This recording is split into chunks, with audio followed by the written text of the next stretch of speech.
bonjour à tous. Donc je me présente, Kassir Jied, j'ai 43 ans, même si je ne les fais pas. Et, bon, mon parcours, il est un peu comme celui de Omar, en fait. Pour lui faire plaisir, je vais dire que j'étais aussi un élève moyen, pour ne pas dire très moyen. Mais contrairement à lui, je suis allé jusqu'au bac. J'ai même eu un bac plus 3, en fait. Mais moi, mon ambition, c'était de devenir vétérinaire. J'aimais les animaux. J'ai grandi, en fait, un peu à la campagne. Et j'aimais beaucoup les animaux. Mais malheureusement, j'avais pas les compétences parce qu'il fallait un bac scientifique. Et moi, j'avais juste pas les compétences pour, quoi, en fait. Mais quand j'ai eu 18 ans, j'ai dit à mes parents, mais moi, j'ai un bac, j'avais fait donc une option en série B, économique, et j'avais envie de bouger. Donc, je suis parti en France tout seul. J'ai eu la chance d'avoir mon bac assez tôt, même si j'étais un élève moyen, mais j'ai eu la chance de jamais échouer. Et donc, je suis arrivé, j'avais pas encore mes 18 ans en France, à Montpellier particulièrement, précisément. Et je suis arrivé sans inscription, en fait. Je suis allé avec ma mère, et elle m'a dit, qu'est-ce que tu veux faire? Je dis, moi, je veux être vétérinaire. Donc, on est parti dans les universités, un peu à gauche, à droite. On m'a dit, monsieur, il faut faire un concours. Vous n'avez pas un bac scientifique. Donc, j'ai dit, ma mère, laisse tomber les concours, je vais pas y arriver. Donc, on a tourné, on est allé un jour on a dit, il faut aller à la rue de l'université, qui est à Montpellier. Et on est arrivé, et je l'ai fait vraiment au pif. On est rentré, et on m'a dit, doc sciences éco. J'ai dit, c'est très bien. Je vais faire un doc de sciences éco. Voilà. Donc j'ai dit, voilà, je fais un doc de sciences éco. Donc ma mère m'a installé, puis elle est repartie. Et moi, j'ai commencé mon doc de sciences éco. Mais à 17 ans et demi, quand vous arrivez en France, donc je dis pour tous nos compatriotes sénégalais, c'est quand on arrive déjà, même si à Montpellier, c'est un climat du sud, où en été, il fait un peu chaud, mais quand il fait froid, il fait froid. Et en hiver, quand à 4 heures de l'après-midi, vous sortez comme ça, il fait déjà nuit, vous dites, putain, qu'est-ce que j'ai fait, quoi? Pourquoi je suis venu ici? Donc il y a déjà ça, il y a la température qu'il faut déjà arriver à supporter. Et la deuxième chose, c'est que il y a aussi le fait que vous arrivez dans un environnement où quand vous êtes jeune, il y a toutes les tentations qui sont là. Et on se laisse facilement embarquer avec les potes à sortir tous les soirs, soirée médecine, soirée sciences éco, soirée... Donc voilà, c'était un peu la fête, quoi. Mais comme j'étais un garçon très raisonnable, que je suis toujours d'ailleurs,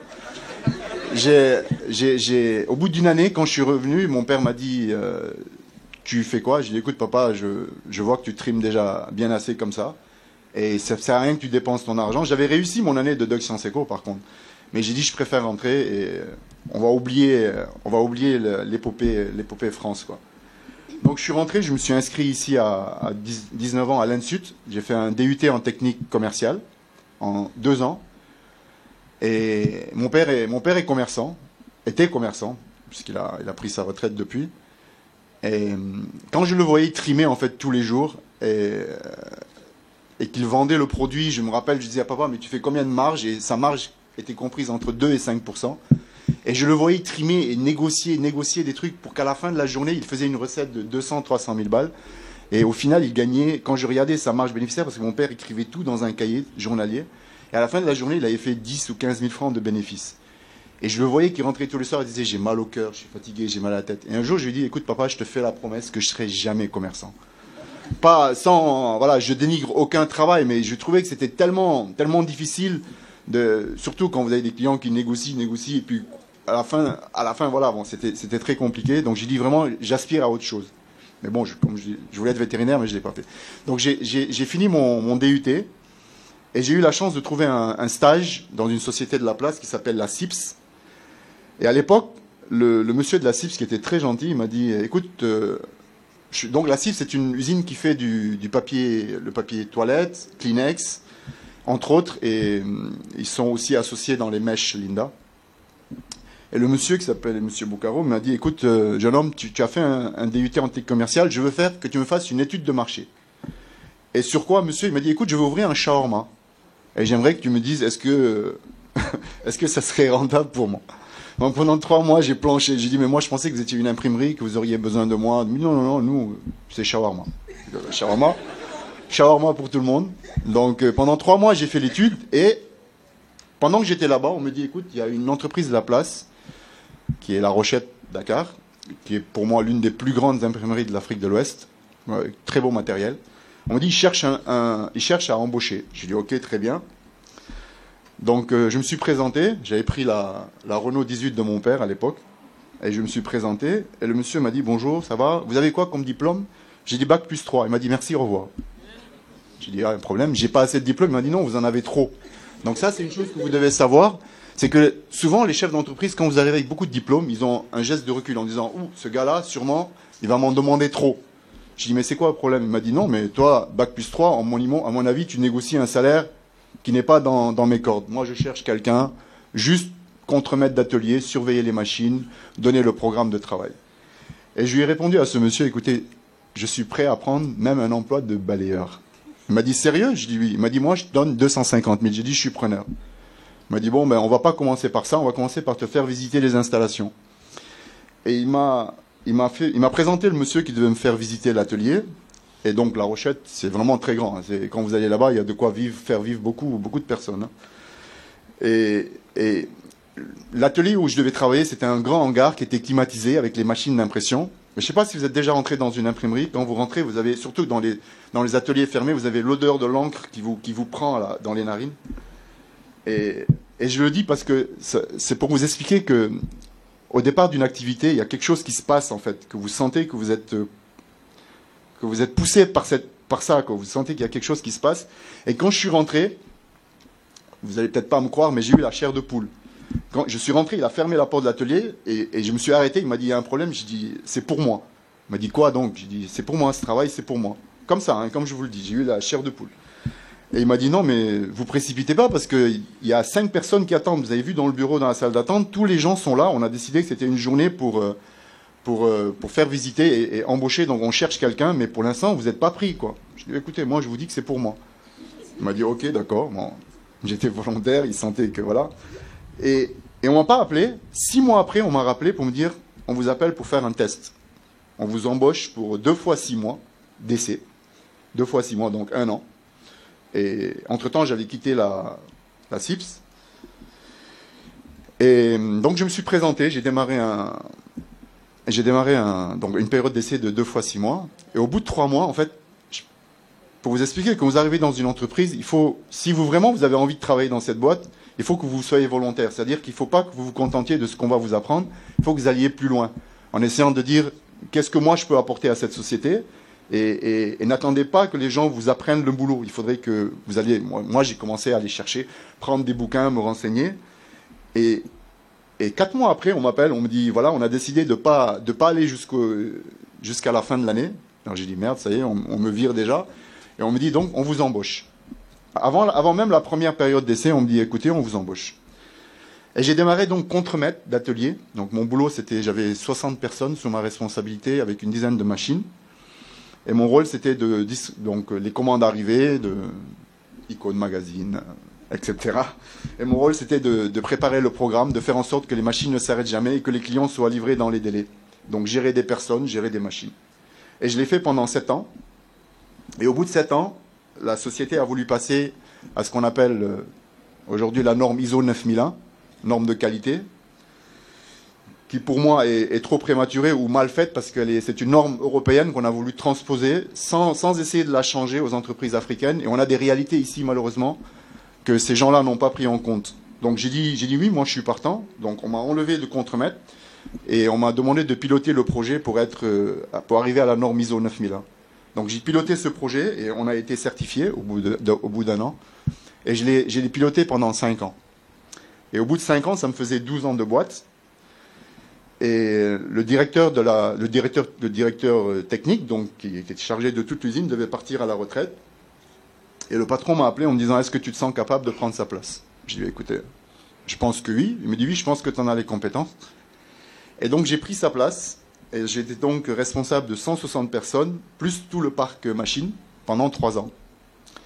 Mais si je suis là, c'est aussi pour vous prévenir des dangers de la vie en entreprise. C'est un monde de requins, en fait. Les gens dans votre propre entreprise n'ont pas forcément envie de vous voir évoluer. Donc quand vous montez trop vite, comme ça a été mon cas, moi je suis venu, j'ai trouvé des gens qui étaient là avant moi. Et l'erreur qu'a fait mon patron, qui est pour moi, je le dis, hein, malgré tout ce qui a pu se passer, un des meilleurs chef d'entreprise. Bon, c'est le seul que j'ai connu en même temps. Un des meilleurs patrons que j'ai eu. Mais bon, par expérience, parce que j'ai des potes aussi qui travaillent dans des sociétés et qui ont été bien plus mal lotis que moi. Moi, j'étais très très bien payé. J'avais un salaire d'expat, enfin, du moins les 3 dernières années. Mais j'ai jamais pu avoir le salaire de l'expat, qui lui était 4 fois plus payé que moi. Et pourtant, je faisais son travail et même plus. Parce que lui, à 5 heures d'après-midi, il était barré. Il allait jouer à la pétanque. Et moi, j'étais là-bas. Tu sais, ma mère, quand j'ai commencé à travailler, je rentrais, j'avais pas de samedi. J'ai travaillé pendant 15 ans dans cette boîte. Je vais le dire parce que c'est important que vous le sachiez, pour que j'espère que vous puissiez faire pareil. Je pense que il y a des choses qui sont très importantes dans la vie en société. C'est d'abord la passion du travail. Moi, je suis tellement passionné que j'ai écrit des poèmes sur l'imprimerie parce que j'aimais ce que je faisais.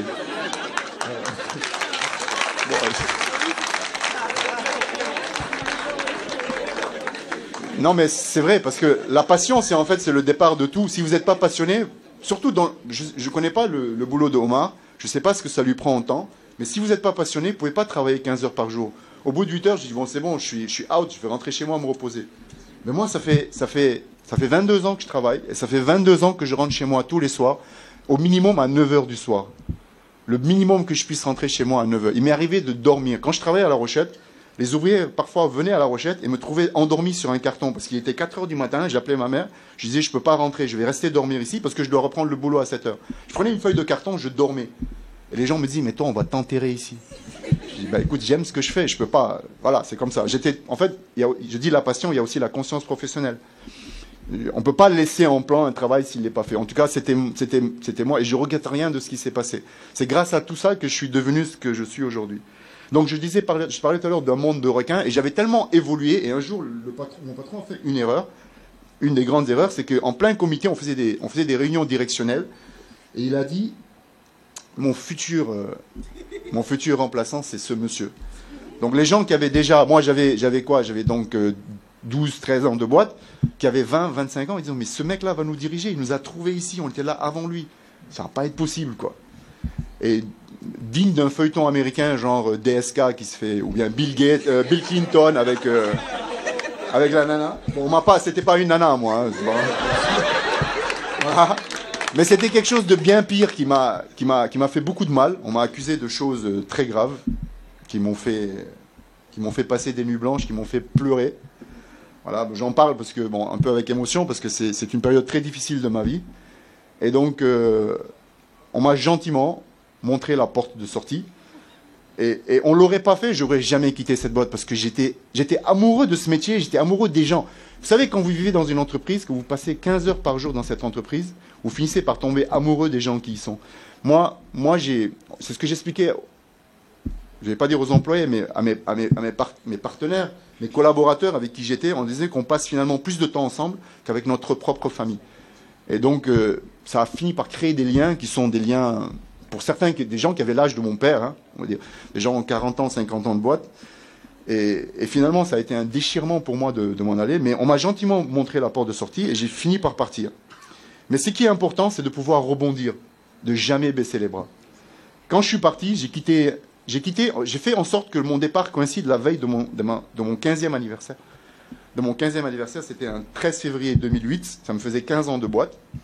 Et sans prévenir personne, j'ai quitté chez moi, j'ai pas dit à ma femme que je partais, que je démissionnais. Et j'ai pris mon baluchon, je suis arrivé, et à 4 heures de l'après-midi, je suis monté chez mon patron, j'ai dit, voilà les clés, je m'en vais. Bon, c'était prévu plus loin, mais j'ai anticipé mon départ, et j'ai dit donc, je m'en vais. Et j'ai prévenu les employés, et il y avait donc 160 personnes qui m'attendaient pour m'accueillir, donc ça a été... sortez les mouchoirs, ça a été très difficile, et je suis parti, et je suis arrivé à la maison, j'ai dit à ma femme, voilà, j'ai quitté. Bon, ça a été un peu prématuré, elle s'y attendait pas. Et le lendemain, je me suis réveillé, comme tous les jours, mon réveil a sonné à 5h50 du matin, parce que ça fait 22 ans qu'il sonne à 5h50 du matin. Et elle m'a dit, pourquoi tu as mis le réveil? J'ai dit, parce que je vais bosser. Elle m'a dit, mais tu n'as plus de travail. J'ai dit, c'est ce que tu crois. Mais moi, je vais bosser. Et j'ai pris ma voiture, et j'ai pris mon téléphone. J'avais une petite Scénic à l'époque. Et j'ai commencé à appeler. Il y a dans ce téléphone, je suis allé à Sonatel pour vous faire rigoler un peu. Et j'ai demandé qu'on transfère mes numéros sur une clé USB pour le jour où je la perds.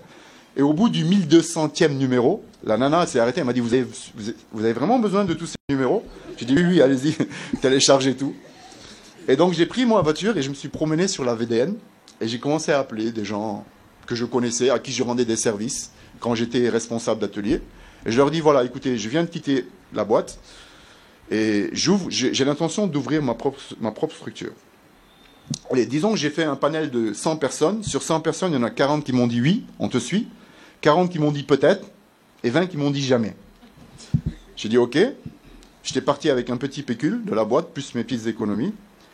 Bon, pour vous donner une idée, pour que ça puisse vous encourager, contrairement à Omar, moi, je suis parti, j'ai négocié quand même, enfin, j'ai même pas négocié. On m'a mis de l'argent sur la table que j'ai pris sans rien demander, et il y avait pour 30 millions CFA.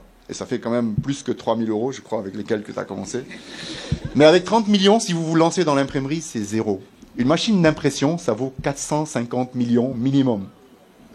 OK? Et je pouvais pas démarrer en étant petit. Parce que, en étant petit, on ne me ferait jamais confiance. D'abord, et je ne pourrais pas sortir le produit de qualité pour me mettre face aux grands que sont La Rochette, que sont Polychrome. Il fallait que je sorte quelque chose de vraiment gros. Mais je n'avais pas les moyens de le faire. Donc j'ai eu une petite idée. J'ai dit, je vais commencer petit. Et il faut toujours commencer petit et essayer de grandir après. Donc j'avais un ami à moi qui avait quitté la boîte 3 ans après, qui s'appelait Mahadi Diallo, et qui était infographe. Je suis allé le voir, j'ai dit, Mahadi, tu bosses chez toi? Il m'a dit, oui, à la maison, les gens viennent. J'ai dit, écoute, c'est pas très professionnel, je te propose qu'on prenne une villa à 2. Et on va se partager les frais. Il m'a dit, ok, bonne idée. Et on s'est lancé comme ça. Lui faisait de l'infographie. Et moi, j'avais une imprimante de bureau. On appelle ça une Xanté. Et je faisais des cartes de visite, des têtes de lettres. Et j'allais démarcher les gens. On me donnait 200 cartes de visite, 300 cartes de visite. Et je me suis dit, mais je ne peux pas continuer comme ça. Parce que les gens m'appelaient, ils me disaient, Jihad, on veut 10 000 flyers. Mais je n'avais pas de machine. Et ce qui est important quand vous voulez devenir un grand leader, il faut savoir mentir. Et moi, j'ai fait croire à tout le monde. Et j'ai fait croire à tout le monde que j'avais une usine d'impression. Et tout le monde croyait que j'avais une usine d'impression. Et quand les gens voulaient me dire, mais on veut venir visiter, j'ai dit non, c'est top secret. Nous, on ne peut pas rentrer comme ça chez nous. Bon, ça a marché. Ça a marché. J'ai gagné. Bon, les 6 premiers mois, je rentrais chez moi à 3 heures de l'après-midi. Ma femme me dit, mais qu'est-ce que tu as fait de ta vie, quoi? 3 heures de l'après-midi. J'ai dit, j'avais pas de quoi. Bon, j'avais même un peu d'argent de côté, donc je pouvais encore payer mon loyer et tout. Et elle me dit, mais comment on va faire, quoi? Et un jour, un monsieur que je remercierai toujours, c'est monsieur Dien de Nestlé Sénégal, que je suis allé voir. Je lui ai dit, voilà, monsieur Dien, écoutez, il m'a dit, écoute, Jihad, moi, tu m'as rendu tellement de services quand tu étais dans ta boîte, que j'ai envie de te faire plaisir. Et ce jour-là, j'avais fait un accident de moto, je m'étais cassé le bras. Et il m'a appelé, il m'a dit, viens. Je lui ai dit, mais monsieur Dien, j'allais lui dire, j'ai le bras cassé. J'ai dit, mais j'ai appelé un ami à moi, j'ai dit, est-ce que tu peux m'amener jusqu'à Nestlé Sénégal? Et il m'a amené, et il me suis dit, mais qu'est-ce qui se passe? Il dit, mais fallait me dire. J'ai dit, non, mais écoutez, vous m'avez appelé, je viens. Je savais que Nestlé, quand même, est une des grandes sociétés ici, avec beaucoup de budget. Je me suis dit, pourquoi pas? Ben, je suis reparti avec un chèque de 14 millions. Un chèque, un bon de commande, mais c'était un chèque pour moi. 14 millions sur le papier. Et donc, j'ai fabriqué des ceintures. On m'a donné à faire des ceintures parce qu'ils voulaient mettre les sticks Nescafé qu'ils voulaient poser dans les boutiques. Et donc, je me suis mis à acheter des ceintures, à mettre des petits clips que j'ai vendus 14 millions. Et c'est là que tout a démarré. Quand M. Dien m'a donné sa chance, ça a peut-être été le déclic pour d'autres. Et on a commencé à me faire confiance. Et donc, j'ai commencé à mettre un peu d'économie de côté. Et j'ai embauché un infographe. Et c'est là que je veux arriver à ce qu'a dit Omar. Je suis entièrement d'accord avec lui. C'est que nous, les chefs d'entreprise, on doit arriver à créer le maximum d'emplois. Ce qu'il faut savoir, c'est quand on crée un emploi, on fait vivre une famille entière derrière. C'est pas juste le monsieur qui est là, qui travaille pour vous, qui touche son salaire à la fin du mois, mais derrière lui, il fait vivre plein de gens derrière. Et ça, c'est super important. Et je suis né ici, donc je vais le dire, hein, c'est quelque chose pour lequel je me bats. Je suis peut-être blanc, mais je suis noir. Je suis noir dans l'esprit. Je suis sénégalais en tout cas. Et je veux que les gens le sachent. Je suis sénégalais à 2000%. Et la couleur de peau, pour moi, est vraiment un détail stupide. Je sais pas, je trouve pas les mots pour expliquer ça en fait. Voilà. Et donc j'ai démarré avec un infographe. Et aujourd'hui, j'embauche à peu près 70 personnes. Voilà. Aujourd'hui, je suis aujourd'hui à 70 personnes d'employés. Et ma chance à moi, et j'espère que ce sera la vôtre, et commencez d'abord par être employé. Ma chance, c'est d'avoir été d'abord employé, de connaître les affres de du salaire à la fin du mois qu'on attend, qu'on trime, qu'on attend, quand on reçoit notre bulletin de salaire, on voit qu'on nous a coupé ça, qu'on nous a coupé ça. Et aujourd'hui, je sais la valeur des choses. Je sais aujourd'hui, je ne vais pas vous inviter à faire une enquête de la masse salariale que je fais, mais sincèrement, les gens chez moi sont plutôt à l'aise. Et le fait d'avoir passé par cette étape-là fait qu'aujourd'hui, j'ai pas envie de laisser les gens sur le carreau. Et à chaque fois que je fais des réunions avec mes gens, en tout cas quand j'embauche des gens, je leur dis, si j'évolue, vous évoluez avec moi. C'est le contrat qu'on a, c'est le contrat moral qu'on a. Si j'évolue, vous évoluez. C'est-à-dire, je ne peux pas concevoir... Un employé qui démarre avec moi, démarre avec un salaire, et très vite il évolue, et très vite il atteint une certaine aisance qui lui permet de vivre aisément. Donc j'ai créé une société qui s'appelle Print Impact Service. J'ai démarré avec une personne, puis 2, puis 3. Cette société embauche aujourd'hui 12 personnes. Et il y a 4 mois, j'ai eu une opportunité extraordinaire. Un Français qui était là, qui est né ici, qui est là depuis une 60aine d'années, et qui m'a proposé de reprendre sa société, qui est l'imprimerie du Centre, qui embauche également une 50aine de personnes. Et depuis le mois de novembre, je suis propriétaire de cette société. Je suis propriétaire, je suis endetté encore pour 4-5 ans. Mais je pense, comme a dit Omar, en fait, c'est un cercle vicieux, en fait. Tu es tout le temps endetté. Tu es tout le temps endetté. C'est tout le temps de la recherche de la perfection. Parce que dans notre domaine, en tout cas, nous, l'édition, c'est comme les téléphones portables. Tous les 6 mois, vous avez une nouvelle machine qui sort, une nouvelle technologie. Et si vous n'êtes pas à la pointe, soit vous êtes largué, soit le fait de prendre les devants, ça vous permet d'offrir quelque chose, comme on dit, l'offre crée la demande. Et le fait qu'il y ait de nouvelles technologies et qu'on se lance dedans, ça nous permet d'offrir à nos clients quelque chose que les gens n'ont pas encore sur le marché. Mais en tout cas, une chose qui est importante, si vous devenez un jour entrepreneur, c'est ce qu'a dit Omar tout à l'heure, c'est de jamais dire non. Un jour, les gens de Nestlé m'ont appelé et m'ont dit « Monsieur Cassier, on voudrait faire des pouces-pouces. » Vous avez vu les pouces-pouces Nescafé, là? Mais pas les pouces-pouces qui sont écrits à la main, les jolis rouges. Ben, c'est moi qui les ai faits. Et le monsieur m'a appelé, il m'a dit « On va faire des pouces-pouces. » Tu sais faire? J'ai dit « Mais j'ai fait ça toute ma vie. » J'ai dit « Chérif, des pouces-pouces, j'en ai fait toute ma vie. » Il m'a dit « Non, mais écoute, sérieux? » J'ai dit « Oui. » Il m'a dit « Écoute, je viens te voir, on les fait en Côte d'Ivoire. Et ça vaut, on les achète à 600 000 le pouce-pouce. » Il m'a amené la photo. J'ai dit « Vas-y, laisse-moi faire. » Et ici au Sénégal, on a des compétences qui sont extraordinaires. J'ai reçu un jour, on était en formation sur une machine, un monsieur français qui est venu faire la formation. Et il a dit qu'il prenait 3 mois, il voulait 3 mois de formation. J'ai mis sur la machine un monsieur qui s'appelait Sidibé, qui était autodidacte. Au bout d'1 mois, il avait... Quand je vous parle des machines d'imprimerie, c'est des ordinateurs. Hein. Aujourd'hui, ce n'est pas l'imprimerie du temps de Gutenberg. C'est des machines où vous pilotez par ordinateur. Vous dites à la machine, augmente-moi l'encre ici, il va t'augmenter l'encre. Diminue la densité, fais-moi un changement de position. C'est les machines qui font tout. Au bout d'1 mois, ce monsieur avait compris la machine. Et le monsieur là, qui était venu me voir, Serge, il m'a dit, mais la même formation, je mets 3 mois en Europe. En 1 mois, les gens que tu m'as donné à former ont déjà compris la machine. Donc j'ai pris la photo, j'ai appelé un chaudronnier, j'ai dit voilà, un ferronnier, j'ai dit j'ai besoin de faire ça. 3 jours après, il m'a amené le modèle, le monsieur est venu, il m'a dit tu vends ça à combien? J'ai dit moi je peux te le vendre à 350 000. J'ai eu une commande de 600 pouces-pouces. Et pareil, je me suis gavé. Mais ne jamais dire non. Donc vous êtes entrepreneur, et pourtant je suis imprimeur, je ne suis pas ferronnier. J'ai fait des... Quand l'hôtel... comment ça s'appelle, Novotel, qui est devenu Ibis, a ouvert, on m'a demandé de faire des oreillers. J'ai fait des oreillers pour l'hôtel Ibis. J'ai appelé des couturiers, j'ai dit je vais faire des oreillers. J'ai fait des oreillers, j'ai fait des pouces-pouces, j'ai fait des oreillers. Et voilà, dans mon métier, j'ai compris qu'il faut être ouvert à tout.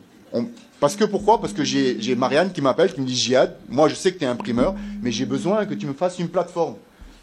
J'ai fait des trucs, des plateformes pour les gens qui vendent des voitures, pour qu'ils puissent poser les voitures dessus. Voilà, c'était une continuité de mon métier. Il fallait que... Ce qui est important quand vous êtes entrepreneur, c'est de verrouiller le client. C'est-à-dire qu'il ne faut pas qu'il fasse cette brochure chez vous et qu'il fasse ce truc-là ailleurs. Parce que s'il va ailleurs chez ce monsieur-là et que ce monsieur lui propose de faire ça et la brochure, ben, il préférera concentrer sa commande chez le monsieur qui fait tout. Ben, moi, j'ai dit aux gens, moi, je fais tout. Voilà. On m'appelle monsieur l'impossible, des missions impossibles, c'est vraiment moi. Et voilà. Donc voilà, je vais terminer comme ça. Et c'était juste pour vous dire, il faut oser. Moi, si on ne m'avait pas montré la porte de sortie, je n'aurais jamais quitté la société.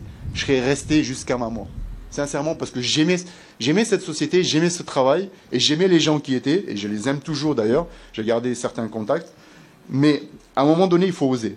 C'est vrai que c'est difficile. Au Sénégal, Omar a raison peut-être, mais on a quand même des difficultés, c'est que parfois administrativement, les gens ne nous aident pas, les banques, impossible, avec des taux d'intérêt qui sont, voilà, enfin, phénoménaux, et qui découragent certains, mais il faut savoir partir avec un peu, et oser. Et si vous osez, je vous assure, vous allez vraiment, peut-être pas atteindre certains sommets, mais en tout cas avoir une aisance financière, parce qu'après tout, nous, j'ai pas la prétention d'être milliardaire, mais j'ai au moins la prétention d'avoir pour moi une aisance, pour moi et ma famille, et les gens que j'aime, et en même temps de pouvoir aider.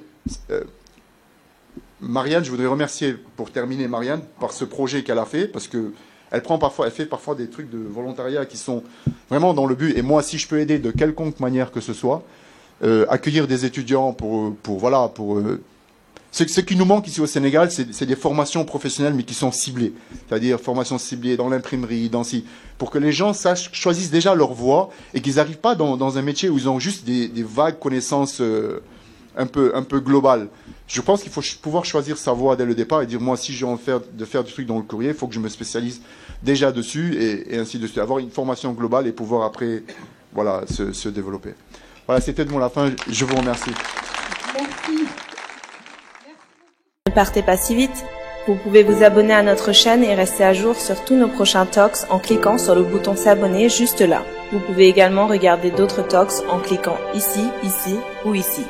Et n'hésitez surtout pas à réagir en commentaire ou sur notre page Facebook. À bientôt!